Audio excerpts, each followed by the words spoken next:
अच्छा पिला माने समस्त को स्वागत। आज आम पढ़ा जागबंधन हरा। जागबंधन हरा कवितार कवि हेले अनंत पट्टनायक। अनंत पट्टनायक जन्मग्रहण करथिले 1912 मसीहा जून 11 तारिख रे खोर्धा जिलार बालीपाटना निकटवर्ती चणाहाट ठारे।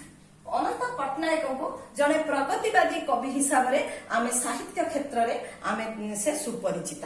तेरे प्रगतिवादी कवि हिसाब से अनंत पट्टनायक को जानिबा पूर्व आम जानिबा प्रगतिवादी साहित्य कौन।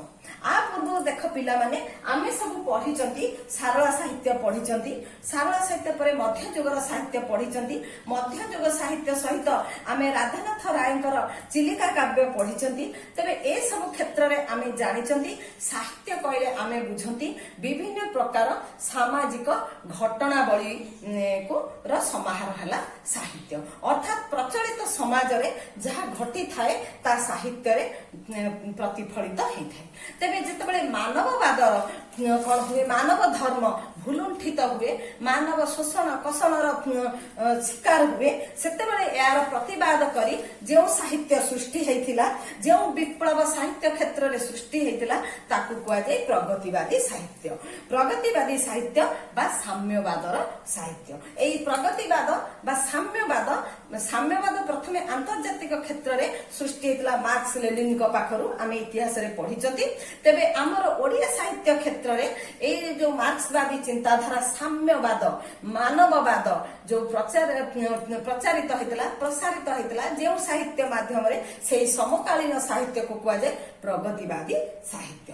तेबे ए प्रगतिशील साहित्यर दर्शन हैला कोन ना दर्शन नवयुग साहित्य संसद माध्यम रे प्रचारित होइतिला प्रसारित होइतिला एवं आरंभ होइतिला। तेबे ए नवयुग साहित्य संसदर मुखपत्र थिला आधुनिक। ए आधुनिक पत्रिका माध्यम रे जीवनर जो सब मूल समस्या है कौन क्षुधा दारिद्रता सामाजिक परांगमुखता राजनैतिक पराधीनता ए सब विरुद्ध रे साहित्यर जो दैनंदिन जीवनर चित्र फुटी उठिथिला वैज्ञानिक जुक्तिवाद आ प्रगतिवादी मानवधारा को ए सब चिंता चेतना प्रगतिशील करथिला बा आगो को नैथिला। तेबे एई प्रगतिवाद हैला सामाजिक अव्यवस्थार स्वरलिपि वैप्लविक स्वरलिपि। ताहले अनंत पट्टनायक जड़े होचंती विप्लवी कवि जड़े होचंती प्रगतिवादी कवि। तांका जीवन सारा आमे जदि अनुध्यान करिबा ताहले आमे देखिबा से सबु बेले अन्याय अत्याचार विरुद्ध रे तत्कालीन समाजर व्यवस्था विरुद्ध रे से विप्लव करिसंती से स्वर उत्तोलन करिसंती। तेबे आमे जानिले प्रगतिशील साहित्य कौन साम्यवाद साहित्य कौन। तेबे आमे वर्तमान देखिबा कवि अनंत पट्टनायक का कविता और सारस्वत सर्जना आमे जदि देखिबा देख पिला माने 1912 जून 11 तारिख रे से जन्म लाभ करथिले 1987 मसिया जून 25 तारिख रे से यधाम त्याग करथिले। तेबे तांकर जीवन काल अनुध्यान कले आमे देखिबा तांकर कविता और तांकर सारस्वत सर्जना अर्ध शताब्दी ठारू अधिक। तेरे अर्ध शताब्दी ठारू अधिक तांकर काव्य सर्जना होइथेबा बेले तांका काव्यिक सर्जना तत्कालीन कौन इतिहास समय समयर सामाजिक व्यवस्था समयर अर्थनैतिक व्यवस्था समय मनस्तात्विक व्यवस्था वैज्ञानिक क्रिया प्रतिक्रिया एवं घटुथिबा घटनावली द्वारा होइथिला प्रभावित आमे जानिले। ताहले भाषा आउ जदि देखिबा तांको काव्य सर्जनार भाषा संयोजना क्षेत्र रे से आंतर्जातिक चिंताधारा द्वारा प्रभावित होइथिले मध्य तांकर भाषा थिला अत्यंत सरल एवं निच्छक ग्रामीण।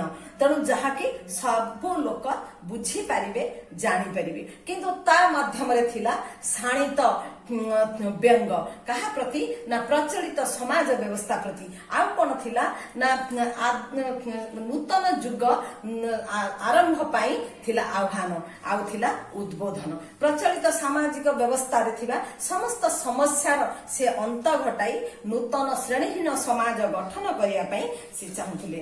तेबे प्रचलित समय रे जो थिला कोन सामंतवाद पुंजीवाद आमे मध्ययुगर साहित्य पढ़िले से कौन मध्ययुग साहित्य रे राजा महाराजा सामंत जमीदार एमानंकर स्तव गान करा जाउथुला किंतु ए सबुर विरुद्ध रे ए तारा प्रभावित न होई से जो प्रचलित समय से जो चलीथला स्तुति गान ता द्वारा से प्रभावित न होई नवयुग साहित्य संसदर प्रतिष्ठाता भगवती चरण पाणिग्राही द्वारा पाणिग्राही जीवन दर्शन द्वारा भगवती चरण पाणिग्राही जीवन दर्शन थिला साम्यवादर दर्शन तेणु ता द्वारा प्रभावित होइथिले आमर आलोच्य कवि अनंत पट्टनायक।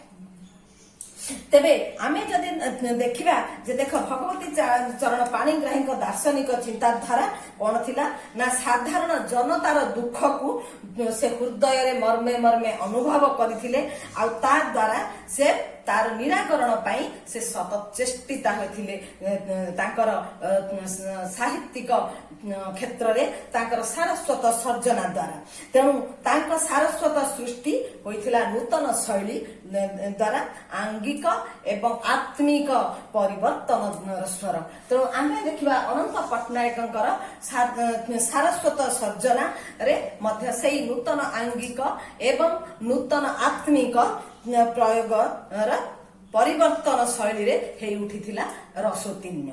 तेबे आमे जदि आउ थर देखिबा तांकर रचनावली द्वारा अनंत पट्टनायकंकर जो अर्धा शताब्दी रु ऊर्ध्व तांकर जो सारस्वत साधना द्वारा कौन हेतिला ना काव्य साहित्य हेतिला परिमार्जित हेतिला नूतन कौन नूतन वार्तार परिचायक तेणु ए सब देखा गले आमे मध्य देखिबा जे तत्कालीन समय रे रूस रे जो साम्यवादर स्वर उठिथिला से साम्यवादर स्वर ओडिसा रे प्रतिध्वनित होइथिला भगवती चरण पाणिग्राही द्वारा से भगवती चरण पाणिग्राही द्वारा प्रभावित होइथिले अनंत पट्टनायक तेणु आमे देखिबा जे अनंत पट्टनायक आमर थिले ना 20 शताब्दी कवि तबे 20 शताब्दी प्रथम द्वितीय बा तृतीय दशक आमे जदि देखिबा को जिबा से जन्म हेतिले केबे ना 1912 रे तेणु प्रथम दशक गला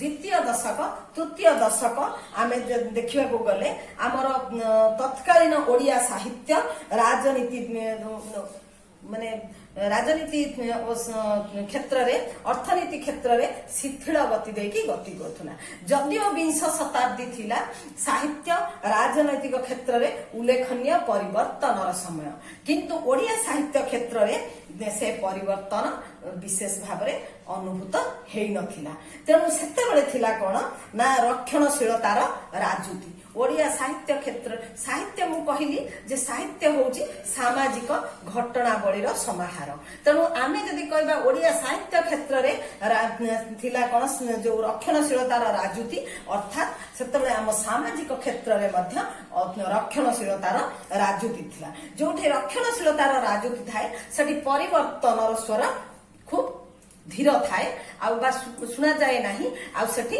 प्रगति आदौ संभव न थाए जदि आमे रक्षणशीलतार बंधन को छिन्न करदबा ताले प्रगति अवसंभावी हे उठिबो तेणु एई समय रे एई रक्षणशीलतार राजनीति को ध्वंस करिबा पई अनंत पट्टनायकଙ୍କ सहित आउ केते जण तरुण युवक मिसिकी सेमाने साहित्य धारार साहित्य प्रचलित साहित्य धारा प्रचलित विधि व्यवस्था विरुद्ध रे स्वर उत्तोलन करथिले एई स्वर उत्तोलन ताकर थिला कोन नव साहित्य संसद एई नव साहित्य संसद गठन करी सेमाने मानव जीवनर सर्वांगीन उन्नति निमंते मानवीय और आंतर्जातिक चेतना रे मानवीय चेतना हला मानववादर चेतना आ आंतर्जातिक चेतना हला साम्यवादर चेतना ता द्वारा से माने उद्बुद्ध होई कि अर्थनैतिक समता और सामाजिक न्याय उपरे से माने गुरुत्व आरोप करथिले अर्थात अर्थनैतिक समता माने सेठी श्रेणीहीन समाज गठन सेठी धनी दरिद्र केई रहिबेनी समस्ते समान रहिबे आउ कोन थिला ना जो सामाजिक न्याय सेठी केई शोषित रहिबेनी सेठी केई जंत्रणा क्लिष्ट रहिबेनी समस्तक पई मानवीय न्याय रहिबा समस्ते ता द्वारा उद्बुद्ध हेबे तेबे एई सब कथा हमें देखिबा को गला बेले आमे देखिबा कवि अनंत पट्टनायक होचंती प्रगतिशील साहित्य तत्वर ताहले अन्यतम पुरोधा ए जो प्रगतिशील साहित्य तत्व आमर ओडिया भाषा जगत रे ओडिया साहित्य क्षेत्र रे प्रवेश करथिला तार अन्यतम पुरोधा होउछंती अनंत पट्टनायक कविता रे स्वप्न विलास नथिला तांकर स्वप्न विलास थिला मध्य युगर साहित्य रे तेणु तांको साहित्य रे स्वप्न विलास नथिला तांको स्वप्न साहित्य रे कोन थिला विप्लवर से सारथी विप्लवर से करूथिले शंख ध्वनि विप्लव होची कोन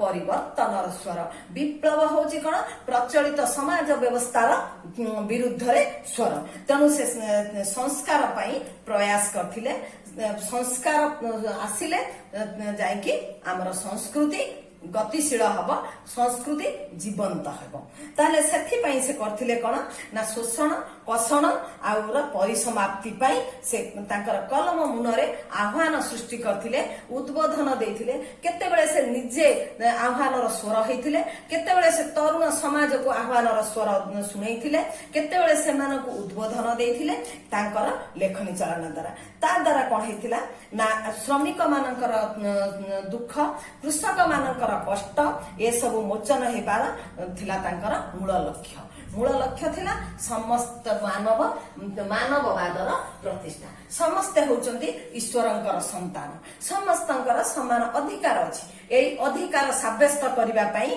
कलम मुनरे विप्लवर स्वर तोड़िथिले कवि अनंत पट्टनायक तेणु प्रगतिशील चिंता चेतना रे दीक्षित कवि पीड़ित प्राणर अश्रु पोछिबाकू अनंत पट्टनायक कही उठिथिले लंगल पथ रोध करे किए प्रस्तर शस्यर स्थिति रोध करे किए पंगपाल आत्मार कंठ रोध करे किए आतताई तेणु एई जो पंगपाल ए जो प्रस्तर ए जो आतताई एमानकर ध्वंस एमानकर विनाश थिला तांकर उद्देश्य तांकर लक्ष्य तेणु कवि निर्भीक भावे मध्य आत्म प्रत्ययर उद्बोधन देई से लिखिथिले आसीछि मु आसीछि रे मु आसीछि दुखर दुर्भेद्य प्राच्यर भांगी मु आसीछि रक्तर दुस्तर पाराबार लंघी मु आसीछि अर्थात मु आसीछि रक्तर पाराबार लंघी जेते कष्ट जंत्रणा दुख पड़ू सामाजिक विधि व्यवस्था को ध्वंस करिया पई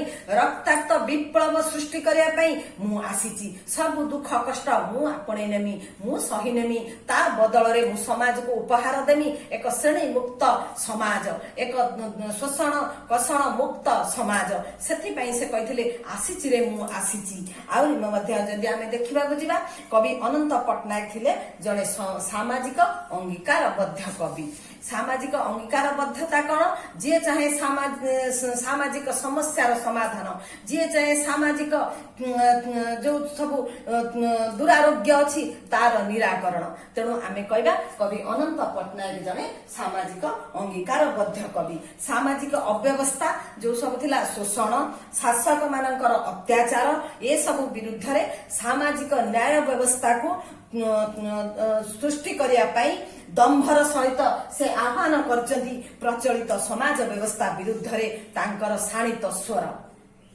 बुझी पाल ना पिला माने ताले देख कविंक प्राण ताले सब बेले कोन पई व्याकुलित थिला ना कविंक प्राण सब बेले व्याकुलित थिला वैप्लविक दीप्ति सृष्टि करिया पई वैप्लविक ज्योति सृष्टि करिया पई जेउ ज्योति जेउ दीप्ति चिर अम्लान जेउ दीप्ति जेउ आलोक मानववाद साम्यवाद सृष्टि करिवो साम्यवाद सृष्टि हेले मानववाद सृष्टि हेबो मानव को न्याय मिलिबो मानववाद विजय घटिले प्रगतिवाद सृष्टि हेबो प्रगतिवाद सृष्टि हेले जातीयतावाद सृष्टि हेबो यह थिला तांको काव्यर अंतस्वर तेणु सबुज साहित्य केबे कल्पना विलासिता उपरे जयगान करे नहीं सबुज साहित्य कोन करे समाजर समस्त समस्यार समाधानर मार्ग उन्मुक्त करिबा पई से सब बेले गुरुत्व देई थाए आ ए सब देखियो गले देख कवि तांकर देवता नाही ନାହିଁ ଭୁବନ ବନେ କବିତାରେ ସେ ଲେଖିଛନ୍ତି ସର୍ବହରା ବିଶ୍ୱେ ତୁଏ ବଞ୍ଚିତ ତୁ ସକଳ ଧନେ ଖୋଜୁ ବୃଥା ଜୀବନ କଥା ଦେଉଳ ତଳେ ଶୂନ୍ୟ ମନେ। ଅର୍ଥାତ୍ ଯଦି ଆମେ ଭଗବାନଙ୍କୁ ଖାଲି ଡାକିବା, ଯଦି ଆମେ ଧର୍ମର ଦ୍ୱାହି ଦେଇ ଅନ୍ଧବିଶ୍ୱାସ ତଳେ ରହି ଆମେ ଯଦି ଖୋଜିବା ନିଜର ନ୍ୟାୟ ନିଜର ଅଧିକାର, ତା କେବେ ମିଳିବ ନାହିଁ। ଏହା ହିଁ ଥିଲା କବିଙ୍କର ଅନ୍ତଃସ୍ୱର। ତାହେଲେ ମୁଁ କହିବା କଥା, ତାହେଲେ ପିଲାମାନେ ତମାନେ ଏବେ ବୁଝିପାରିଥିବ ଯେ ଆମର କବି ଅନନ୍ତ ପଟ୍ଟନାୟକ, ସବୁଜ ଯୁଗର କବି ଅନନ୍ତ ପଟ୍ଟନାୟକ ପ୍ରଗତିବାଦୀ ସାମ୍ୟ ସାହିତ୍ୟର ସ୍ରଷ୍ଟା, ସାମ୍ୟବାଦର ଅନନ୍ୟ ସାରଥୀ। ତାହେଲେ କଣ ଚାହୁଁଥିଲେ? ସେ ଦୃଷ୍ଟିରୁ ତାଙ୍କର କାବ୍ୟିକ ଚିନ୍ତାଧାରା, ତାଙ୍କ କାବ୍ୟ ଜଗତର ଅନ୍ତଃସ୍ୱର ଆମେ ବର୍ତ୍ତମାନ ଦେଖିବା ଜାଗ ବନ୍ଧନ ହରା କବିତାରେ। ଜାଗ ବନ୍ଧନ ହରା, ଜାଗ ମାନେ କଣ? ସେ କହିଛନ୍ତି ଜାଗି ଉଠ, ତେଜିଆନ ହୋଇ ଉଠ, ତୁମେ ଶକ୍ତିଶାଳୀ ହେଇ ଉଠ। କାହାକୁ କହିଛନ୍ତି? ବନ୍ଧନ ହରା। ବନ୍ଧନ ହଉଛି କଣ? ବନ୍ଧନ ହଉଛି କ୍ଷୁଧାର ବନ୍ଧନ, ଶୋଷଣର ବନ୍ଧନ, ସାମାଜିକ ଅନ୍ୟାୟ ଅନୀତିର ବନ୍ଧନ, କୁସଂସ୍କାର ବନ୍ଧନ, ଅନ୍ଧବିଶ୍ୱାସର ବନ୍ଧନ। ତେଣୁ ସେ ଯୁବକ ମାନଙ୍କୁ, ତରୁଣ ମାନଙ୍କୁ ଆହ୍ୱାନ ଦେଇଛନ୍ତି, ଉଦ୍ବୋଧନ ଦେଇଛନ୍ତି, ତମମାନେ ଏସବୁ ବନ୍ଧନକୁ ଛିନ୍ନ କର। ବନ୍ଧନକୁ ଛିଣ୍ଡାଇ ଦେଲେ, ବନ୍ଧନକୁ ଜୟ କରିଗଲେ, ତାହେଲେ ତୁମେ କଣ ହବ? ନା ବନ୍ଧନ ହରା। ତେଣୁ ଏଇ ଜାଗ ବନ୍ଧନ ହରା କବିତା, ତାହେଲେ ଆମେ ତାର ପୃଷ୍ଠଭୂମି ଦେଖିବା। ଏଇ କବିତା କବି କେଉଁ ପୃଷ୍ଠଭୂମିରେ ରଚନା କରିଥିଲେ? ଦେଖ, ଆମେ ଏବେ କହୁଥିଲେ ନବଯୁଗ ସାହିତ୍ୟ ସଂସଦ ଗଠନ ହେଇଥିଲା 1935 ମସିହା ନଭେମ୍ବର 29 ତାରିଖରୁ 1935 ମସିହା ଡିସେମ୍ବର 4 ତାରିଖ ପର୍ଯ୍ୟନ୍ତ 6 ଦିନ ଧରିକି ଶ୍ରୀରାମଚନ୍ଦ୍ର ଭବନରେ ଭଗବତୀ ଚରଣ ପାଣିଗ୍ରାହୀଙ୍କ ନେତୃତ୍ୱରେ ଯେଉଁ କାର୍ଯ୍ୟକ୍ରମ ଆୟୋଜନ କରାଯାଇଥିଲା, ସାହିତ୍ୟ ସଂସଦର ଯେଉଁ ନବଯୁଗ ସାହିତ୍ୟ ସଂସଦର ଅଧିବେଶନ, ତାର ପ୍ରଥମ ଦିନ ଅଧିବେଶନରେ କାଳନ୍ଦୀ ଚରଣ ପାଣିଗ୍ରାହୀଙ୍କ ସଭାପତିତ୍ୱରେ ଆରମ୍ଭ ହୋଇଥିଲା। ଆଉ ତାର ଉଦ୍ବୋଧନୀ ସଙ୍ଗୀତକୁ ଲେଖିଥିଲେ କିଏ? ଆମର ତରୁଣ କବି ଅନନ୍ତ ପଟ୍ଟନାୟକ। ତେବେ ଦେଖ, ଆମେ କହିଲେ ଯେ ସେ 1912 ମସିହାରେ ଜନ୍ମଗ୍ରହଣ କରିଥିଲେ। 1935 ମସିହା ନଭେମ୍ବର ମାସରେ ତାଙ୍କର କବିତା ସେଠି ଗାନ କରାଯାଇଥିଲା। ତେବେ ଆମେ ଜାଣିଲେ ଯେ ଯୋଉ ପ୍ରାରମ୍ଭିକ କବିତା, ଉଦ୍ବୋଧନ କବିତା ସେ ଲେଖିଥିଲେ, ସେତେବେଳେ ତାଙ୍କର ବୟସ କେତେ? ତରୁଣ ବୟସ। ତେବେ ତାଙ୍କର ସେଇ କବିତାକୁ ଗାନ କରିଥିଲେ କୋଉମାନେ? ନା ଦେଖ, ମାଳତୀ ଚୌଧୁରୀ, ଅଶୋକ ରାଓ ଆଉ ଗୋଖେନ ଜୋହାରଦାର। ତାହେଲେ ଏଇ 3 ଜଣ ତାଙ୍କର କବିତାକୁ ଗାନ କରିଥିଲେ। କୋଉ କବିତା? ଜାଗବନ୍ଧନ ହରା। ଏଇ ଜାଗବନ୍ଧନ ହରା କବିତାରୁ, ଉଦ୍ବୋଧନ କବିତାରୁ ଆମେ ଜାଣିପାରିବା ଯେ ନବଯୁଗ ସାହିତ୍ୟ ସଂସଦର ଆଭିମୁଖ୍ୟ କଣ, ନବଯୁଗ ସାହିତ୍ୟ ସଂସଦର ଉଦ୍ଦେଶ୍ୟ କଣ, ସେ କଣ କରିବାକୁ ଚାହୁଁଥିଲେ। ତେଣୁ ପ୍ରଗତିବାଦୀ ତଥା ମାର୍କ୍ସ ଚିନ୍ତା ଚେତନା ତାଙ୍କର ପ୍ରତିଫଳିତ ହୋଇଛି ଏଇ କବିତା ମଧ୍ୟରେ। ତେଣୁ ମାନବବାଦର ଜୟଗାନ ସହିତ ଶୋଷଣ ମୁକ୍ତ ଶ୍ରେଣୀହୀନ ସାମାଜିକ ସାଂସ୍କୃତିକ ବ୍ୟବସ୍ଥାର ପରିବର୍ତ୍ତନ ଚାହିଁଛନ୍ତି ଆମର ତରୁଣ କବି ଅନନ୍ତ ପଟ୍ଟନାୟକ। ତେଣୁ ଏକ ମାନବବାଦର ଏକ ମାଦକ ଭରା ପ୍ରେରଣା ଭରି ରହିଛି କବିତା ଜାଗବନ୍ଧନ ହରା ମଧ୍ୟରେ। ତେଣୁ ଏଇ ହଉଛି ଆମର ଜାଗବନ୍ଧନ ହରା କବିତାର ପୃଷ୍ଠଭୂମି। ଏଇ ହଉଛି ଏଇ ଆଧାରରେ ସେ ରଚନା କରିଥିଲେ ଜାଗବନ୍ଧନ ହରା। ଆମେ ଆଜି ଜାଗବନ୍ଧନ ହରା କବିତା ପଢିବା ପୂର୍ବରୁ ମୁଁ ତୁମକୁ ଏତିକି କହିବି, ଆମେ ସମସ୍ତେ ଜାଣିଛନ୍ତି youth is the Hope of the future. ଆମର ଭବିଷ୍ୟତର ନିର୍ମାତା, ଭବିଷ୍ୟତର କର୍ଣ୍ଣଧାର, ଭବିଷ୍ୟତର ହଉଛନ୍ତି କଣ? ଆଗାମୀ ପିଢି ହଉଛନ୍ତି ନିର୍ମାତା। ତେଣୁ ଭବିଷ୍ୟତର ନିର୍ମାତା ଯୋଉ ଆଗାମୀ ପିଢି, ସେମାନେ ଯଦି ସୁଧୁରି ଯିବେ, ସେମାନେ ଯଦି ବିଧି ବ୍ୟବସ୍ଥାକୁ ବଦଳେଇବାକୁ ଚାହିଁବେ, ତାହେଲେ ନିଶ୍ଚିତ ସମାଜ ବଦଳିଯିବ, ନିଶ୍ଚିତ ସମାଜ ପରିବର୍ତ୍ତନ ହବ। ତେଣୁ କବି ଅନନ୍ତ ପଟ୍ଟନାୟକ ତାଙ୍କ ବିପ୍ଳବର ଶାଣିତ ସ୍ୱର ଜାଗବନ୍ଧନ ହରା ମାଧ୍ୟମରେ ଉଦ୍ବୋଧନ ଦେଇଛନ୍ତି ତତ୍କାଳୀନ ଯୋଉ ତରୁଣ ଏବଂ ଯୁବକ ମାନଙ୍କୁ। ଆଉ ଏଇ ପରିପ୍ରେକ୍ଷୀରେ ବି ମଧ୍ୟ ମନେ ପଡେ ଏଠି ଯେ ଦେଖ, ଆମର ପୂର୍ବତନ ରାଷ୍ଟ୍ରପତି ଏପିଜେ ଅବଦୁଲ କାଲାମ କହିଥିଲେ, ସ୍ୱପ୍ନ ସ୍ୱପ୍ନ ସ୍ୱପ୍ନ, ସ୍ୱପ୍ନ ପରିବର୍ତ୍ତିତ ହୁଏ ଭାବନାରେ, ଆଉ ଭାବନା ପରିବର୍ତ୍ତିତ ହୁଏ କାର୍ଯ୍ୟରେ, ତାପରେ ଫଳ ପ୍ରାପ୍ତି ହୁଏ। ତେଣୁ ଏଠି ଆମର ଅନନ୍ତ ପଟ୍ଟନାୟକ से समय से तरुण युवक मानक मध्यरे परिवर्तन निमते स्वप्न सृष्टि करथिले केमिति जड़े बंधन हरा हो पारिबो केमिति समस्त विधि व्यवस्था सामाजिक बंधन को काटी दे पारिबो तार स्वप्न से सृष्टि बुणी देथिले तत्कालीन जो तरुण युवक मानक मध्यरे। तेणु आमे वर्तमान ताले देखिबा आमर कविता जाग बंधन हरा जो पाठ केमिति। अच्छा देख पिला माने ताले आमे जानिले जे आमर कवि अनंत पट्टनायक समस्त कविता तांकर चिंताधारा आमे जदि अनुसंधान करिबा अनुशीलन करिबा ताले आमे जानिबा प्रत्येक कवितारे से शोषित जनसाधारण को प्रेरणा देइचंदी। तांकर प्रत्येक कवितारे एक सामाजिक अंगीकारबद्धता रहिछि आ एई सामाजिक अंगीकारबद्धतार महामंत्र रे से उद्बोध करिया पई से चाहिचंदी तत्कालीन तरुण मानकु युवक मानकु जो मानक मध्यरे स्फूर्ति अछि उत्साह अछि कार्य दक्षतार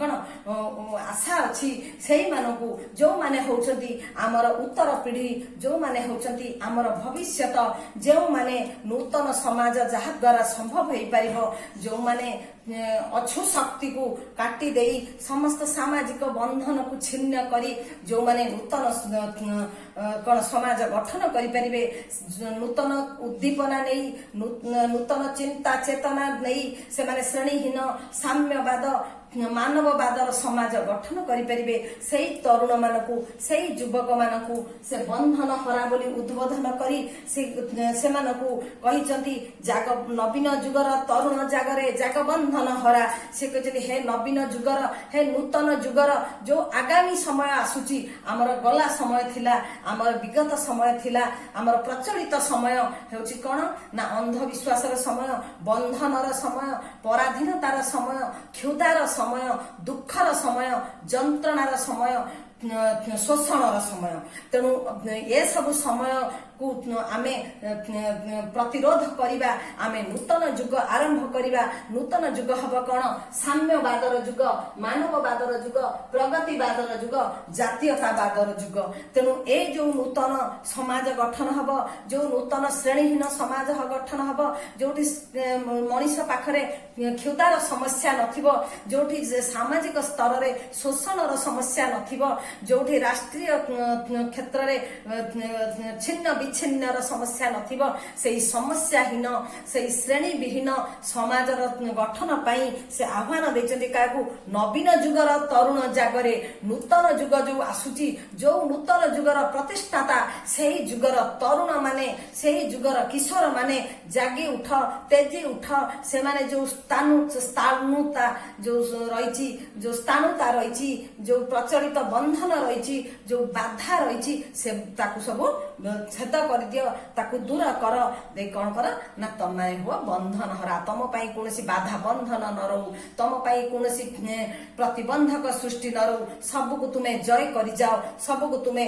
अतिक्रम करि जाओ करिकि तुमे कौन कर बक्ष सुनिते लक्ष्य जीवने खेलाओ आलोक धारा बक्ष सुनिते छातीर रक्त को दान कर देई निजर सर्वस्व त्याग करी निजर समस्व ए समस्यार समाधान निमते निजर सर्वस्व त्याग करी अर्पण करी समर्पण करी तुमे कौन कर ना लक्ष लक्ष लोकंग जीवन रे तुमे खेले दियो आलोकर धारा लक्ष लक्ष लोकंग जीवन रु अंधकार को दूरीभूत कर दियो क्षुधा शोषण अत्याचार पराधीनतार अंधकार को दूर कर दियो से मानको आनिकी दियो साम्यता से मानको आनिकी दियो शांतिर आलोक से मानको आनिकी दियो प्रगतिर आलोक से मानको नूतन चिंता चेतना रे कर प्रभावित। तेणु से कहता से आवश्यक पड़िले आमको किछि बलिदान देबाकू पड़िबो आमको किछि त्याग करिबाकू पड़िबो से त्याग होई पारे छातीर रक्त को दे देबाकू पड़ी पारे आमको मृत्यु वरण करियाकू पड़ी पारे आमे निजको समर्पण संपूर्ण भाबरे करिदबा सामाजिक समस्यार समाधान पई ए पृथ्वी ପୃଥିବୀରେ ଅମୃତ ସନ୍ତାନ ମାନବର ମହାମାନବତାର ପ୍ରତିଷ୍ଠା ପାଇଁ ଏଇ ଆହ୍ୱାନ ଦେଇଛନ୍ତି କବି ଅନନ୍ତ ପଟ୍ଟନାୟକ। ସେ କଣ କହିଛନ୍ତି, ଛିନ୍ନ କରରେ ବନ୍ଧନ ରାଜି କ୍ରନ୍ଦନ ହେଉ ଶେଷ ଲୁପ୍ତ ହେଉରେ ଜାତି ଉପଜାତି ଖଣ୍ଡିତ ଶତ ଦେଶ। ଆଉ କଣ ସେ କହିଛନ୍ତି ନା, ଦେଖ ଛିନ୍ନ କରରେ ବନ୍ଧନ ରାଜି, ଯେତେ ବାଧା ଯେତେ ବନ୍ଧନ ଯେତେ ଶୋଷଣ ଯେତେ ଅତ୍ୟାଚାର ଯାହା ଏ ସମାଜରେ ପ୍ରଚଳିତ ଅଛି ସେ ସବୁ କଣ ହଉ, ସେ ସବୁ ବନ୍ଧନ ରାଜିକି ତୁମେ ଛିନ୍ନ କରିଦିଅ, ତୁମେ ତାକୁ କାଟି ଦିଅ, ତାକୁ ନଷ୍ଟ କରିଦିଅ, ତାକୁ ଧ୍ୱଂସ କରିଦିଅ। ସେ ସବୁ ଆଉ ଆମ ସାମାଜିକ ବ୍ୟବସ୍ଥା ମଧ୍ୟରେ ଯେତେ ସମସ୍ୟା ରହିଛି ସେ ସବୁର ସମାଧାନ କରିଦିଅ। ଆଉ କଣ କର ନା, ତା ଦ୍ୱାରା କଣ ହବ ନା, କ୍ରନ୍ଦନ ହେଉ ଶେଷ, ଯୋଉ ଶୋଷିତ ଯୋଉ ନିର୍ଯାତିତ ଯୋଉ ଦୁଃଖୀ ଯୋଉ ଆର୍ତ କ୍ରନ୍ଦନରତ ଲକ୍ଷ ଲକ୍ଷ ଲୋକ ରହିଛନ୍ତି ସେମାନଙ୍କର ସେଇ ଯୋଉ କ୍ରନ୍ଦନ ଦୁଃଖ ଯନ୍ତ୍ରଣା କ୍ଷୁଧା ଶେଷ ହେଇଯାଉ, ସେମାନେ ଶୋଷଣର ଅନ୍ତ ଘଟୁ, ସେମାନେ ନୂତନ ଚିନ୍ତା ଚେତନାରେ ଉଦ୍ବୁଦ୍ଧ ହୁଅନ୍ତୁ, ସେମାନଙ୍କ ମନରେ ଆନନ୍ଦ ସୃଷ୍ଟି ହଉ, ସେମାନଙ୍କର ପ୍ରଗତିର ଦିଗ ପ୍ରସ୍ତାରିତ ହଉ ବିସ୍ତାରିତ ହେଉ। ତେଣୁ ସେ କହୁଛନ୍ତି, ରେ ବନ୍ଧନ ହରା, ତମମାନେ ସବୁ ବନ୍ଧନକୁ ଛିନ୍ନ କରିଦିଅ, ତମମାନେ ସମାଜ ସ୍ତରରେ ଥିବା ଯେତେ ସମସ୍ୟା ରହିଛି ସବୁ ସମସ୍ୟାର ଅନ୍ତ କରିଦିଅ। ଲୁପ୍ତ ହେଉରେ ଜାତି ଉପଜାତି, ଆଉ ଯୋଉ ଆମେ ଅନ୍ଧବିଶ୍ୱାସ କୁସଂସ୍କାରର ଆଳ ନେଇ ଆମେ ବିଭିନ୍ନ ଧର୍ମ ବିଭିନ୍ନ ଜାତି ବିଭିନ୍ନ ସମ୍ପ୍ରଦାୟ ବିଭିନ୍ନ ଅର୍ଥନୈତିକ ସ୍ତରରେ ଆମେ ସମସ୍ତଙ୍କୁ ଅଲଗା ଅଲଗା କରିକି ରଖିଛନ୍ତି। ସେ ଧନୀ ଲୋକ, ସେ ସମ୍ଭ୍ରାନ୍ତ ଲୋକ, ସେ ଜମିଦାର ଲୋକ, ସେ ଦରିଦ୍ର, ସେ ଅସହାୟ, ସେ ମୂଲିଆ, ସେ କୃଷକ, ସେ ଛୋଟ ଜାତି, ସେ ବଡ ଜାତି, ଏ ସବୁ ଯୋଉ ଧାରଣା ନେଇକି ଆମେ ଖଣ୍ଡ ବିଖଣ୍ଡିତ କରିଦେଇଛନ୍ତି ମାନବ ଜାତିକି। ମାନବ ହଉଛି ଭଗବାନଙ୍କର ଅମୃତ ସନ୍ତାନ, ଶ୍ରେଷ୍ଠ ସୃଷ୍ଟି, କିନ୍ତୁ ଆମେ ତାକୁ କରିଦେଇଛନ୍ତି କଣ, ଖଣ୍ଡ ଖଣ୍ଡ କରିଦେଇଛନ୍ତି। ଆମେ ନୂଆ ଆଇନ ତିଆରି କରିଦେଇଛନ୍ତି, କରିକି ଭଗବାନଙ୍କର ସୃଷ୍ଟିରେ ଆମେ ଯୋଉ ଖଣ୍ଡ ବିଖଣ୍ଡିତ କରିଛନ୍ତି ସେ ସବୁ ନଷ୍ଟ ହେଇଯାଉ, ସେ ସବୁ ଧ୍ୱଂସ ହେଇଯାଉ। ପ୍ରତ୍ୟେକ ମାନବ ମହାମାନବ ତାର ସ୍ରୋତରେ ଗତିଶୀଳ ହୁଅନ୍ତୁ, ଏ ଧରାରେ ଭଗବାନଙ୍କର ଅମୃତ ବାର୍ତ୍ତା ପ୍ରଚାରିତ ହଉ, ସମସ୍ତେ ଭାତୃତ୍ୱ ବନ୍ଧନରେ ଭାଇ ଭାଇ ସମାନ, ପ୍ରତ୍ୟେକ ସନ୍ତାନ ହଉଛନ୍ତି ଭଗବାନଙ୍କର ସନ୍ତାନ। ତେଣୁ ସମସ୍ତଙ୍କର ସମାନ ଅଧିକାର ଅଛି, ସମସ୍ତଙ୍କର ସମାନ ଇଚ୍ଛା ରହିଛି। କୌଣସି ଅର୍ଥନୈତିକ ସାମାଜିକ ସ୍ତରରେ ଆମେ କାହାକୁ ଛୋଟ ବଡ କରିପାରିବା ନାହିଁ। ଏଇ ଚିନ୍ତାଧାରା ପ୍ରଚାର ପାଇଁ ବିସ୍ତାର ପାଇଁ କବି କରିଛନ୍ତି ଆହ୍ୱାନ।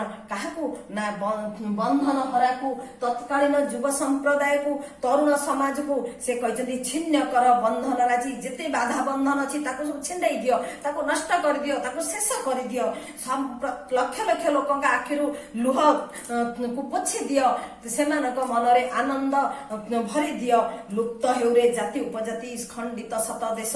ତାହେଲେ ଯୋଉ ଆମର ଦେଶ ଯୋଉ ଖଣ୍ଡ ବିଖଣ୍ଡିତ ହେଇଛି, ଅମୁକ ସାହି, ଅମୁକ ଗାଁ, ଅମୁକ ଭାଷାର ଦେଶ, ଅମୁକ ଭାଷାର ରାଜ୍ୟ, ଅମୁକ ଜାତି, ଏ ସବୁ ଲୋପ ହେଇଯାଉ।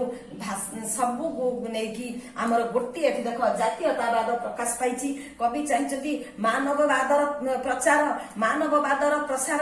ଗୋଟିଏ ଜାତି ସୃଷ୍ଟି ହଉ, ସେ ହଉଛି ମାନବ ଜାତି। ଗୋଟିଏ ରାଷ୍ଟ୍ର ସୃଷ୍ଟି ହଉ, ସେ ହଉଛି ମାନବ ରାଷ୍ଟ୍ର। ବସୁଧୈବ କୁଟୁମ୍ବକମ୍, ସବୁ ମାନବ ହଉଛନ୍ତି ସମାନ, ସମସ୍ତେ ହଉଛନ୍ତି ଅମୃତ ସନ୍ତାନ, ସମସ୍ତେ ହଉଛନ୍ତି ମହାମାନବତାର ବଂଶଧର। ତେଣୁ କହୁଛନ୍ତି ମହାମାନବତାର ଶଙ୍ଖ ଶବଦେ ସମୁରେ ଦୁଃଖ ଜ୍ୱାଳା ଜାଗ ବନ୍ଧନ ହରା। ସେ କହୁଛନ୍ତି ହେ ବନ୍ଧନ ହରା, ଯୋଉମାନେ ବନ୍ଧନ ହରା କାହାକୁ କୁହାଯାଇଛି ତମେ ବୁଝି ସାରିଛ, ଯୋଉମାନେ ସମସ୍ତ ବନ୍ଧନକୁ ବାଧାକୁ ଅତିକ୍ରମ କରି ଯାଇଛନ୍ତି, ନଷ୍ଟ କରିଦେଇଛନ୍ତି, ଧ୍ୱଂସ କରିଦେଇଛନ୍ତି। ଦୁଃଖ ଯନ୍ତ୍ରଣା କ୍ଲେଶ ଅନ୍ଧବିଶ୍ୱାସ କୁସଂସ୍କାର ଜାତି ପ୍ରଥା ଏସବୁକୁ ଯିଏ ନଷ୍ଟ କରିଦେଇଛନ୍ତି ସେ ହଉଛନ୍ତି ବନ୍ଧନ ହରା। ତେଣୁ କହୁଛନ୍ତି ହେ ବନ୍ଧନ ହରା, ମାନେ ତମମାନେ କଣ କର, ମାନେ ମହାମାନବତାର ଶଙ୍ଖ ନାଦ କର। ଶଙ୍ଖ କେତେବେଳେ ବାଜି ଉଠେ, ଯେତେବେଳେ କୌଣସି ଶୁଭ କାର୍ଯ୍ୟ ଆରମ୍ଭ ହୁଏ। କାର୍ଯ୍ୟର ଆରମ୍ଭରେ ଶଙ୍ଖନାଦ କରାଯାଏ। ଶଙ୍ଖନାଦ ଦ୍ୱାରା କାର୍ଯ୍ୟର ଶୁଭ ଭିତ୍ତିପ୍ରସ୍ତର ଆରମ୍ଭ ସ୍ଥାପନ କରାଯାଏ। ସେମିତି କବି ଅନନ୍ତ ପଟ୍ଟନାୟକ କହୁଛନ୍ତି, ହେ ବନ୍ଧନ ହରା ତମମାନେ ଶୁଭ ଶଙ୍ଖ ବଜାଅ। ସେ ଶୁଭ ଶଙ୍ଖ ହଉଛି ମହାମାନବତାର ବାର୍ତ୍ତା। ସେ ହଉଛି ସଂଗ୍ରାମ କାହା ବିରୁଦ୍ଧରେ ନା ଜାତିବାଦ ବିରୁଦ୍ଧରେ, ସେ ହଉଛି ଦାରିଦ୍ରତା ବିରୁଦ୍ଧରେ, ସେ ହଉଛି ଅର୍ଥନୈତିକ ଶୋଷଣ ବିରୁଦ୍ଧରେ। ଏ ସଂଗ୍ରାମରେ ଶୁଭ ଶଙ୍ଖ ତମମାନେ ବଜେଇ ଦିଅ। ଏ ହଉଛି କାହାକୁ ତାଙ୍କର ଉଦ୍ବୋଧନ ନା ବନ୍ଧନ ହରା ମାନଙ୍କୁ ଉଦ୍ବୋଧନ। ଯୁଦ୍ଧର ଆରମ୍ଭରେ ଶଙ୍ଖନାଦ ହୁଏ। କୌଣସି କାର୍ଯ୍ୟ ଶୁଭ କାର୍ଯ୍ୟ ଆରମ୍ଭରେ ଶଙ୍ଖନାଦ କରାଯାଏ। ତେଣୁ ଏ ଯୋଉ ଶୁଭ କାର୍ଯ୍ୟ ଆରମ୍ଭ ହବ, ଏ ଯୋଉ ନୂଆ ଯୁଗର ସୃଷ୍ଟି ହବ, ଏ ଯୋଉ ସାମ୍ୟବାଦର ଭିତ୍ତିପ୍ରସ୍ତର ପଡିବ, ଏଇ ଯୋଉ ମାନବବାଦର ଭିତ୍ତିପ୍ରସ୍ତର ପଡିବ, ଏଇ ଯୋଉ ଜାତୀୟତାବାଦର ଭିତ୍ତିପ୍ରସ୍ତର ପଡିବ, ତାର ଆରମ୍ଭରେ ହେ ବନ୍ଧନ ହରା ତମେ ମାନେ ଶୁଭ ଶଙ୍ଖ ବଜେଇ ଦିଅ। ମହାମାନବତାର ଶୁଭ ଶଙ୍ଖ। ସେଠି ମାନବତା ନୁହେଁ ମହାମାନବତା। ସେଠି ମାନବ ଧର୍ମର ଜୟଗାନ ହବ। ସେଠି ହୀନମନ୍ୟତାର ସ୍ଥାନ ନଥିବ। ତୁମେ ସେଇ କାମ କର। ତା ଦ୍ୱାରା କଣ ହବ? ସମୁରେ ଦୁଃଖ ଜ୍ୱାଳା। ସମୁ ମାନେ ଶେଷ। ଯେତେ ଦୁଃଖ ଅଛି, ଯେତେ ଯନ୍ତ୍ରଣା ଅଛି, ଯେତେ କଣ ଅନ୍ତରାତ୍ମା ଭିତରେ କଷ୍ଟ ଅଛି, ସେ ସବୁ ଶେଷ ହେଇଯାଉ, ସେ ସବୁ ସରିଯାଉ। ଏଇ ସମୟରେ ଶେଷ ହେଇଯାଉ। ଆଗାମୀ ଦିନ ହଉ ନୂତନ ଯୁଗର ସ୍ରଷ୍ଟା ହେ କିଶୋର ମାନେ, ହେ ଯୁବକ ମାନେ, ତମେ ଏସବୁକୁ ଧ୍ୱଂସ କରିଦିଅ। ନୂତନ ଯୁଗର ଭିତ୍ତିପ୍ରସ୍ତର ପକାଅ। ନୂତନ ଯୁଗ ହେଉ ମହାମାନବତାର ଯୁଗ। ନୂତନ ଯୁଗ ହେଉ ଶ୍ରେଷ୍ଠ ଯୁଗ। ସେଠି ସମସ୍ତେ ସମାନ ଭାବରେ ଅଧିକାର ପାଆନ୍ତୁ। ସମସ୍ତେ ସୁଖ ଶାନ୍ତି ମଧ୍ୟରେ, ଉଲ୍ଲାସ ମଧ୍ୟରେ କାଳାତିପାତ କରନ୍ତୁ। ଏହା ହିଁ ହେଲା ଆମର କବି ଅନନ୍ତ ପଟ୍ଟନାୟକଙ୍କର ବନ୍ଧନ ହରା ମାନଙ୍କୁ ଉଦ୍ବୋଧନ। ପୁଣି ସେ କହୁଛନ୍ତି, ମରଣ ଦୁଆରେ ଚରଣ ଅରପି ଗାଓରେ ଅମର ଗାନ। ପୋଛି ଦିଅ ଆଜି ମାନବ ଶିରସୁ ସଞ୍ଚିତ ଅପମାନ। ଲଙ୍ଘି ବନାନୀ ଶୈଳ ସାଗର ଚୂରରେ ତିମିର କାରା। ପୁଣି ସେ କହୁଛନ୍ତି, କୌଣସି କାର୍ଯ୍ୟ କରିବା ଏତେ ସହଜ ନୁହେଁ। କାର୍ଯ୍ୟକୁ ବାସ୍ତବ ରୂପାୟନ କରିବାକୁ ଗଲେ, ପ୍ରଚଳିତ ସମାଜ ବ୍ୟବସ୍ଥା ବିରୁଦ୍ଧରେ ଗଲେ ବହୁ ଶକ୍ତି ଆବଶ୍ୟକ ହବ, ବହୁ ସଂଗ୍ରାମ କରିବାକୁ ହବ। ସେଥିପାଇଁ ହୁଏତ ଆମକୁ ବହୁତ କିଛି ତ୍ୟାଗ କରିବାକୁ ପଡିପାରେ। ସେଥିପାଇଁ କବି କହୁଛନ୍ତି ଯେ ହେ ବନ୍ଧନ ହରା ମରଣ ଦୁଆରେ ଚରଣ ଅରପି ଗାଓରେ ଅମର ଗାନ। ତମକୁ ଯଦି ମରିବାକୁ ପଡେ, ମୃତ୍ୟୁ ଭଳି ଯନ୍ତ୍ରଣା ଯଦି ତମକୁ ସହିବାକୁ ପଡେ, ତଥାପି ତମ ମୃତ୍ୟୁର ଦୁଆରେ ତୁମେ ଅମରତ୍ୱର ଗାନ କର। କେବେ ମୃତ୍ୟୁ ତୁମ ପାଖରେ ପରାସ୍ତ ହେଇଯିବ, ତୁମେ ଅମର ହେଇଯିବ। କାରଣ ମୃତ୍ୟୁ ତୁମ ପାଖରେ ପଳାୟନ କରିବ। ହେ ବନ୍ଧନ ହରା ମରଣ ଦୁଆରେ ଚରଣ ଅରପି, ମୃତ୍ୟୁର ଦୁଆରେ ତୁମେ ପହଞ୍ଚିଲେ ବି ମଧ୍ୟ ତମର କେବେ ମୃତ୍ୟୁ ହେବ ନାହିଁ। ତମେ ହେବ ଅମର, ତୁମେ ହେବ କଣ ବିଧ୍ୱଂସୀ ତିମିର। ତେଣୁ ତମେ ମାନେ କଣ କର? ମରଣ ଦୁଆରେ ଚରଣ ଅରପି। ଅରପି ମାନେ ରଖି। ଅରପି ମାନେ ରଖି, ମାନେ ମରଣ ଦୁଆରେ, ଯୋଉଠି ମୃତ୍ୟୁ ଯୋଉଠି ସ୍ୱାଗତ କରେ, ସେଇ ମୃତ୍ୟୁର ଦୁଆରେ ତୁମେ କଣ କର? ମାନେ ଚରଣ ମାନେ ପାଦ। ଚରଣ ମାନେ ପାଦ। ମୃତ୍ୟୁର ଦୁଆରେ ପାଦ ରଖିକି ମଧ୍ୟ ତୁମେ କଣ କର? ନା ଗାଓରେ ଅମର ଗାନ। ତୁମେ ସେଠି ମଧ୍ୟ ତୁମେ ଡରି ଯାଉନି, ତୁମେ ଶଙ୍କିତ ହେଇଯାଉନି, ତୁମେ ଭୟଭୀତ ହେଇଯାଉନି। ତୁମେ କଣ କର? ନା ଅମର ଗାନ କର। ତୁମେ ଅମରତ୍ୱର ଗାନ କର, ଯାହାର ଶେଷ ନାହିଁ। ଅମର ଯାହାର ଶେଷ ନାହିଁ, ଯାହାର ମର ନାହିଁ, ଯାହାର ମୃତ୍ୟୁ ନାହିଁ, ଶେଷ ନାହିଁ। ତାହେଲେ ଶେଷ ନଥିବା ସେଇ ଚିରନ୍ତନ ସତ୍ୟ, ସେଇ ଶାଶ୍ୱତ ସତ୍ୟ, ସେଇ ମାନବତ୍ୱର ଧ୍ୱଜା ତମେ ଗାନ କର। ସେଇ ମହାମାନବତାର ମନ୍ତ୍ର ତୁମେ ଗାନ କର। ତେବେ ଯାଇ ତମେ ଯଶସ୍ୱୀ ହବ। ତୁମେ କଣ ହବ? ନା ତୁମେ ବିଜୟୀ ହବ। ପୋଛି ଦିଅ ଆଜି ମାନବ ଶିରସୁ ସଞ୍ଚିତ ଅପମାନ। ଯେତେ ମଣିଷ, ଭଗବାନଙ୍କର ଶ୍ରେଷ୍ଠ ସୃଷ୍ଟି ହଉଛି ମଣିଷ। ଭଗବାନ କଣ ଜାତି, ଯୋଉ ଅର୍ଥନୈତିକ ଶୋଷଣ, ସାମାଜିକ ଶୋଷଣ, ଯୋଉ ସବୁ ହଉଛି ଏସବୁ କରିକି ସେ ସୃଷ୍ଟି କରିଛନ୍ତି? ନା, ଭଗବାନ ସେମିତି ସୃଷ୍ଟି କରିନାହାନ୍ତି। କରିଛି କିଏ? ଏ ମଣିଷ କରିଛି। ତେଣୁ ସେଥିପାଇଁ ସେ କହୁଛନ୍ତି, ପୋଛି ଦିଅ ଆଜି ମାନବ ଶିରସୁ। ଶିରସୁ ମାନେ ଶିରରୁ, ମାନବ ଶିରସୁ, ଶିରରୁ।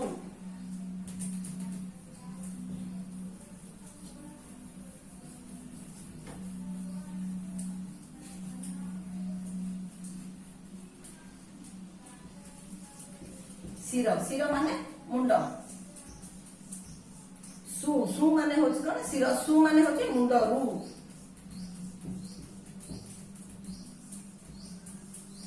ମଣିଷ ମୁଣ୍ଡରେ ମାନେ ଆମେ ଯୋଉ ଆଲୋଚନା କରୁଛେ ମଣିଷ ମୁଣ୍ଡରେ ଏଇ ଯୋଉ ସବୁ ରହିଛି, ଏଇ ଯୋଉ ସବୁ ଶୋଷଣ, ଅତ୍ୟାଚାର, ଉତ୍ପୀଡନ, ଏଇ ସବୁ ଯୋଉ ସବୁ ରହିଛି କଣ ଯୋଉ ସବୁ କାଳିମା ରହିଛି, ଏଇ ଯୋଉ ସବୁ ଘଟଣା ରହିଛି ତାକୁ ତୁମେ ସବୁ ପୋଛି ଦିଅ, ତାକୁ ଦୂର କରିଦିଅ। ମଣିଷ ହଉଛି ଅମୃତର ସନ୍ତାନ, ମଣିଷ ହଉଛି ପ୍ରାଣୀ ଜଗତର ଶ୍ରେଷ୍ଠ ଜୀବ, ତା ମଧ୍ୟରେ ଏସବୁ ରହିବା ଅନୁଚିତ। ତେଣୁ ଏସବୁକୁ ତୁମେ ଶେଷ କରିଦିଅ। ଗୋଟେ ଶ୍ରେଣୀହୀନ ସମାଜ ଗଠନ କର। ମଣିଷ ମୁଣ୍ଡରେ ଯୋଉ ସବୁ କଥା ଆରୋପ କରାଯାଇଛି, ଯୋଉ ସବୁ କଥାକୁ ଲଦି ଦିଆଯାଇଛି, ଯୋଉ ସବୁ ଜାତି ପ୍ରଥା, ଯୋଉ ଶୋଷଣ କଥା, ଯୋଉ କଣ ପୋଷଣର କଥା, ଯୋଉ ନିର୍ଯାତନାର କଥା ରହିଛି, ସେ ସବୁକୁ ତୁମେ କଣ କର ନା ତାକୁ ତୁମେ ଲୋପ କରିଦିଅ, ତା ମୁଣ୍ଡରୁ ତାକୁ ଶେଷ କରିଦିଅ। ଆଉ କଣ କର, ସଞ୍ଚିତ ଅପମାନ, ଯେତେ ଅପମାନ ରହିଛି, ଯେତେ ଆମେ ନିଚ ଜାତି କହି, ଆମେ ଦରିଦ୍ର କହି, ଆମେ ମୂଲିଆ କହି, ଆମେ ଶ୍ରମିକ କହି ଯୋଉ ଅପମାନ ଦେଇଥାନ୍ତି ମଣିଷକୁ, ସେ ସବୁର ଶେଷ କରିଦିଅ। ସେ ସବୁ ଆଉ ସମାଜରେ ନ ରହୁ। ସମସ୍ତେ ହଉଛନ୍ତି ସମାନ, ସମସ୍ତଙ୍କର ଅଧିକାର ଅଛି। ଏ ପ୍ରକୃତି କୋଳରେ ମଣିଷ ଜନ୍ମ ନେଇଛି, ସମସ୍ତ ପ୍ରାକୃତିକ ଅଧିକାର ତାର ରହିଛି, ସେଥିରୁ ତାକୁ କେହି ବଞ୍ଚିତ କରିପାରିବେନି। ତେଣୁ ତମେ କଣ କର ନା ଯେତେ ସେମାନଙ୍କ ଉପରେ ଯୁଗ ଯୁଗ ଧରିକି ସଞ୍ଚିତ ହେଇକି ଲଦି ହେଇକି ରହିଛି ଯୋଉ ଅପମାନ, ତାକୁ ତୁମେ ସମାପ୍ତି କର। ଲଙ୍ଘି ବନାନୀ ଶୈଳ ସାଗର ଚୂରରେ ତିମିର କାରା, ଲଙ୍ଘି ବନାନୀ ଶୈଳ ସାଗର, ଯେତେ ଦୁର୍ଲଙ୍ଘ୍ୟ ଅଛି ଦୁର୍ଲଙ୍ଘ୍ୟକୁ ସବୁ ତୁମେ ଲଙ୍ଘି ଯାଅ। ଯୋଉଟା ନ କରିପାରିବା କଥା ସେ କାମକୁ ତୁମେ କରିକି ଦେଖାଅ, ତୁମେ ଅତିକ୍ରମ କରି ଯାଅ। ଯୋଉ ବାଧା ବନ୍ଧନ ଅଛି, ସେ ଘଞ୍ଚ ଜଙ୍ଗଲ ଭଳି, ଅଦମ୍ୟ ଦୁର୍ଗମ ଜଙ୍ଗଲ ଭଳି ସମସ୍ୟା ହେଇପାରେ, ବା ଶୈଳ ଭଳି ବିଶାଳକାୟ ପର୍ବତ ଭଳି ତୁମ ଆଗରେ ଠିଆ ହେଇଯାଇପାରେ, କିମ୍ବା ଦୁର୍ଲଙ୍ଘ୍ୟ ସାଗର ଭଳି ସେ ହେଇପାରେ, କିନ୍ତୁ ସେ ସବୁକୁ ତୁମେ ଜୟ କରିଯାଅ। ତୁମେ ଯେତେ ଅଛି ଯୋଉ ଘଞ୍ଚ ଜଙ୍ଗଲ, ଦୁର୍ଗମ ଜଙ୍ଗଲ, ଯୋଉ ବିଶାଳ କଣ ପାହାଡ, ଯୋଉ ଦୁର୍ଲଙ୍ଘ୍ୟ ଅନନ୍ତ ସାଗର, ଏ ସବୁ ଭଳି ସମସ୍ୟା ଭଳି ସେ ତୁଳନା କରିଛନ୍ତି ଏ ସବୁ ସହିତ। ସେ ସବୁକୁ ତୁମେ ଲଙ୍ଘି ଯାଅ, ସେ ସବୁକୁ ତୁମେ ଜୟ କରିଯାଅ, ସେ ସବୁକୁ ତୁମେ ହଟେଇ ଦିଅ, ସେ ସବୁକୁ ତୁମେ ଦୂରେଇ ଦିଅ। ଚୂରରେ ତିମିର କାରା, ତିମିର ହଉଛି କଣ ଅନ୍ଧକାର।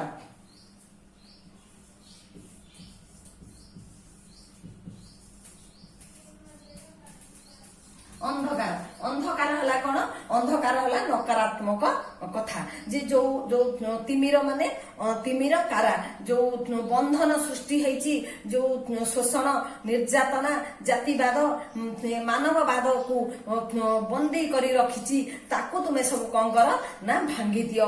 ତାକୁ ଚୂର ମାନେ ଚୁରି ଦବା, ଭାଙ୍ଗି ଦବା, କ୍ଷତ ଖଣ୍ଡ ଖଣ୍ଡ କରିଦବା। ଚୂର ମାନେ ଚୂର୍ଣ୍ଣ କରିଦବା, ଚୂର୍ଣ୍ଣୀଭୂତ କରିଦବା ମାନେ ଖଣ୍ଡ ବିଖଣ୍ଡିତ କରିଦବା, ତାକୁ ନଷ୍ଟ କରିଦବା, ତାକୁ ଧ୍ୱଂସ କରିଦବା। ତାହେଲେ ମାନବବାଦ ପ୍ରତିଷ୍ଠା ପାଇଁ ଯୋଉ ସବୁ ବନ୍ଧନ ସୃଷ୍ଟି ହେଇଛି, ଯୋଉ କାରାଗାର ସୃଷ୍ଟି ହେଇଛି, ସେ ସାମାଜିକ କାରାଗାର ହଉ, ଅର୍ଥନୈତିକ କାରାଗାର ହଉ, ରାଜନୈତିକ କାରାଗାର ହଉ, ବା ବୈଜ୍ଞାନିକ ଚିନ୍ତାଧାରା ଉପରେ ହଉ, ସେ ସବୁକୁ ତୁମେ ନଷ୍ଟ କରିଦିଅ। ସେ ସବୁକୁ ତୁମେ ଭାଙ୍ଗି ରୁଜି ଛାରଖାର କରିଦିଅ, ନାରଖାର କରିଦିଅ। ପ୍ରତିଷ୍ଠା କର କଣ ମାନବବାଦ, ପ୍ରତିଷ୍ଠା କର ସାମ୍ୟବାଦ, ପ୍ରତିଷ୍ଠା କର ଶ୍ରେଣୀହୀନ ସମାଜ, ପ୍ରତିଷ୍ଠା କର ଯୋଉଠି କେବଳ ମାନବର ଅଧିକାର ଥିବ, ଯୋଉଠି ମାନବର ସମ୍ମାନ ଥିବ, ଯୋଉଠି ମାନବବାଦରୁ ମହାମାନବବାଦର ପ୍ରତିଷ୍ଠା ହେଇପାରିଥିବ, ତୁମେ ତାହା ହିଁ କର। ସେଥିପାଇଁ ଯାହା ବି ବନ୍ଧନ ଆସୁ ତାକୁ ସବୁ ନଷ୍ଟ କରିଦିଅ। ତେବେ ପିଲାମାନେ ଏତିକି, ଆମେ ପୁଣି ଆର ପିରିୟଡରେ ପଢିବା। ଠିକ ଅଛି।